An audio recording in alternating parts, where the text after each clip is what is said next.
ಜೈ Christ.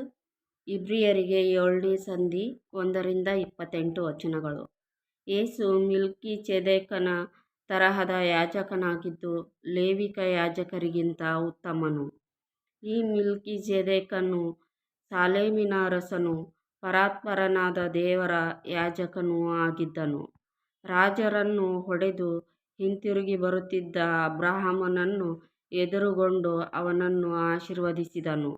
ಅವನಿಗೆ ಅಬ್ರಹಾಮನು ತಾನು ಜಯಿಸಿಕೊಂಡು ಬಂದಿದ್ದ ಎಲ್ಲ ವಸ್ತುಗಳಲ್ಲಿ 10ನೆಯ ಒಂದು ಭಾಗವನ್ನು ಕೊಟ್ಟನು. ಅವನ ಹೆಸರಿನ ಅರ್ಥವು ನೀತಿರಾಜ ಎಂಬುದು. ಇದಲ್ಲದೆ ಅವನು ಸಾಲೇಮಿನ ರಾಜ, ಅಂದರೆ ಸಮಾಧಾನ ರಾಜ. ಅವನಿಗೆ ತಂದೆಯೂ ತಾಯಿಯೂ ವಂಶಾವಳಿಯೂ ಇಲ್ಲ.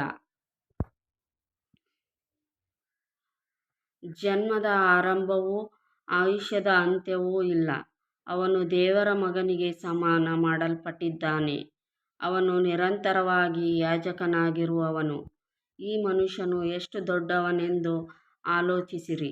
ನಮ್ಮ ಮೂಲಪಿತೃವಾದ ಅಬ್ರಹಾಮನು ತಾನು ಸುಲುಕೊಂಡು ಬಂದ ಶ್ರೇಷ್ಠ ವಸ್ತುಗಳಲ್ಲಿ 10ನೆಯ ಒಂದು ಭಾಗವನ್ನು ಅವನಿಗೆ ಕೊಟ್ಟನಲ್ಲ. ಲೇವಿಯ ಕುಲದವರಲ್ಲಿ ಯಾಜಕೋದ್ಯೋಗವನ್ನು ಹೊಂದುವವರು ಜನರಿಂದ, ಅಂದರೆ ಅಬ್ರಹಾಮನ ವಂಶಸ್ಥರಾಗಿರುವ ತಮ್ಮ ಸಹೋದರರಿಂದಲೇ ದಶಮಭಾಗಗಳನ್ನು ತೆಗೆದುಕೊಳ್ಳುವುದಕ್ಕೆ ಧರ್ಮಶಾಸ್ತ್ರದಲ್ಲಿ ಅಪ್ಪಣೆ ಉಂಟು. ಆದರೆ ಅವರ ವಂಶಾವಳಿಗೆ ಸೇರದೇ ಇರುವ ಮೆಲ್ಕಿಜೆದೇಕನು ಅಬ್ರಹಾಮನಿಂದಲೇ ದಶಮಾಂಶ ಭಾಗಗಳನ್ನು ತಕ್ಕೊಂಡದ್ದಲ್ಲದೆ ದೇವರಿಂದ ವಾಗ್ದಾನಗಳನ್ನು ಹೊಂದಿದವನಾದ ಅವನಿಗೆ ಆಶೀರ್ವಾದ ಕೊಟ್ಟನು. ಆಶೀರ್ವಾದ ಹೊಂದುವವನಿಗಿಂತ ಆಶೀರ್ವದಿಸುವವನು ದೊಡ್ಡವನು ಎಂಬುದು ವಿವಾದವಿಲ್ಲದ ಮಾತಷ್ಟೆ. ಇದಲ್ಲದೆ ಲೇವಿಯರ ಕ್ರಮವನ್ನು ನೋಡಿದರೆ ಸಾಯತಕ್ಕ ಮನುಷ್ಯರು ದಶಮಭಾಗಗಳನ್ನು ತಕ್ಕೊಳ್ಳುತ್ತಾರೆ. ಆದರೆ ಮೆಲ್ಕಿಜೆದೇಕನ ಕ್ರಮವನ್ನು ನೋಡಿದರೆ ಜೀವಿಸುತ್ತಿದ್ದಾನೆಂದು ಸಾಕ್ಷಿ ಹೊಂದಿರುವವನು ತಕ್ಕೊಳ್ಳುತ್ತಾನೆ. ಇದು ಮಾತ್ರವಲ್ಲದೆ ದಶಮಭಾಗಗಳನ್ನು ತಕ್ಕೊಳ್ಳುವ ಲೇವಿಯರು ಕೂಡ ಅಬ್ರಹಾಮನ ಮೂಲಕ ದಶಮಭಾಗಗಳನ್ನು ಕೊಟ್ಟ ಹಾಗಾಯಿತೆಂದು ಹೇಳಬಹುದು. ಹೇಗೆಂದರೆ ಮೆಲ್ಕಿಜೆದೇಕನು ಲೇವಿಯ ಮೂಲಪುರುಷನನ್ನು ಎದುರುಗೊಂಡಾಗ ಲೇವಿಯು ತತ್ವರೂಪವಾಗಿ ಇವನೊಳಗೆ ಇದ್ದನು. ಇಸ್ರಾಯೇಲ್ಯರಿಗೆ ಉಂಟಾದ ಧರ್ಮಶಾಸ್ತ್ರವು ಲೇವಿಕ ಯಾಜಕತ್ವದ ಮೇಲೆಯೇ ಆಧಾರಗೊಂಡಿದೆ ಅಷ್ಟೆ. ಆ ಯಾಜಕತ್ವದಿಂದ ಸಂಪೂರ್ಣ ಸಿದ್ಧಿ ಉಂಟಾಗಿದ್ದರೆ ಆರೋನನ ತರಹದವನಾಗಿರದೆ ಮೆಲ್ಕಿಜೆದೇಕನ ತರಹದ ಬೇರೊಬ್ಬ ಯಾಜಕನು ಬರುವುದಕ್ಕೆ ಅವಶ್ಯವೇನಿತ್ತು. ಯಾಜಕತ್ವವು ಬೇರೆಯಾದರೆ ಧರ್ಮಶಾಸ್ತ್ರವೂ ಕೂಡ ಬೇರೆಯಾಗುವುದು ಅಗತ್ಯ.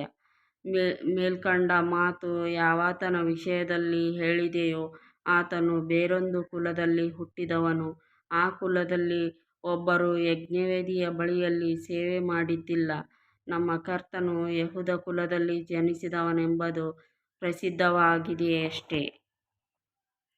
ಈ ಕುಲದ ವಿಷಯದಲ್ಲಿ ಮೋಶೆಯು ಯಾಜಕರ ಸಂಬಂಧವಾಗಿ ಒಂದು ಮಾತನ್ನಾದರೂ ಹೇಳಲಿಲ್ಲ.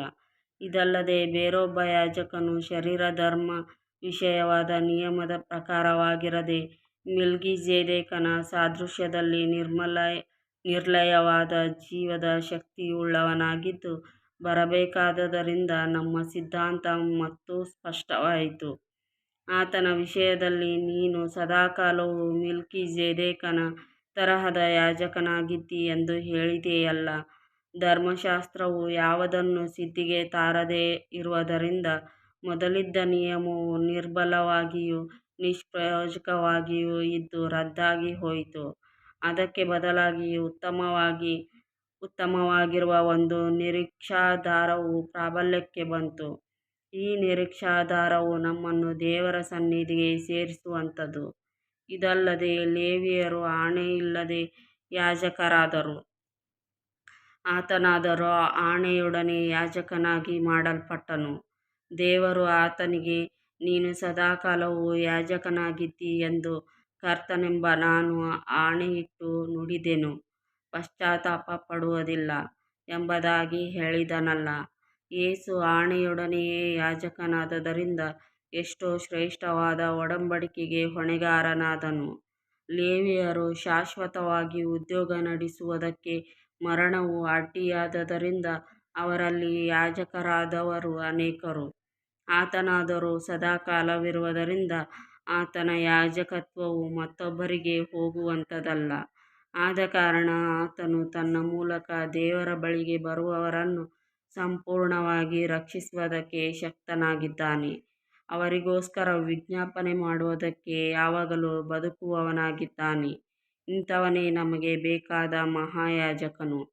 ಈತನು ಪರಿಶುದ್ಧನೂ ನಿರ್ದೋಷಿಯೂ ನಿಷ್ಕಳಂಕನೂ ಪಾಪಿಗಳಲ್ಲಿ ಸೇರದೆ ಪ್ರತ್ಯೇಕವಾಗಿರುವವನೂ ಆಕಾಶಮಂಡಲಗಳಿಗಿಂತ